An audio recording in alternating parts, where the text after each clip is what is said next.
جی ہاں ناظرین، جیسا کہ آپ کو پتہ ہے کہ حال ہی میں لینڈ کروزر سے نتاشا نے 5 لوگوں کو جاں بحق کر دیا ہے۔ ناظرین، آپ سب کو تو پتہ ہے کہ نتاشا ہائی سوسائٹی سے تعلق رکھتی ہے۔ ان کے والد صاحب بہت ہی بڑے بزنس مین ہیں، یہاں تک کہ ان کے ہسبینڈ بھی بڑی انڈسٹری کے CEO ہیں، جو کہ بہت ہی زیادہ ہائی لیول پہ ہیں۔ اور آپ سب کو پتہ ہے کہ ان کے پاس لائسنس بھی نہیں ملا، لائسنس UK کا لائسنس ملا ان کے پاس، جو کہ یہاں پاکستان میں تو نہیں چل سکتا۔ آپ دیکھ سکتے ہیں انہوں نے 5 افراد کو جاں بحق کر دیا ہے، جن میں سے ایک معصوم لڑکی تھی، اپنے والد صاحب کے ساتھ یونیورسٹی جا رہی۔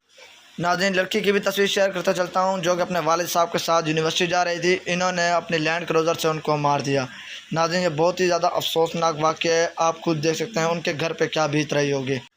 جس بات کے لیے میں نے یہ اسپیشل ویڈیو بنائی ہے، یہ دیکھ سکتے ہیں کہ ہمیں یہ شعبہ نہیں دیتا ہم ایسے کام کریں۔ ٹھیک ہے، وہ مجرم ہے، ہم نے مان لیا مجرم ہے، لیکن وہ ایسے لڑکی کے ساتھ بالکل ٹچ نہیں کر سکتے ان کو۔ یہ دیکھ سکتے ہیں ان کے سر پہ ہاتھ رکھنا، یہ سب ناجائز ہے۔ کیا ہمارے اسلام نے ہمیں یہی سکھایا؟ ٹھیک ہے، مجرم ہے، ہم مانتے ہیں مجرم ہے، اور ان کو سزا بھی دینی چاہیے پوری، لیکن ایسا کرنا بہت غلط ہے۔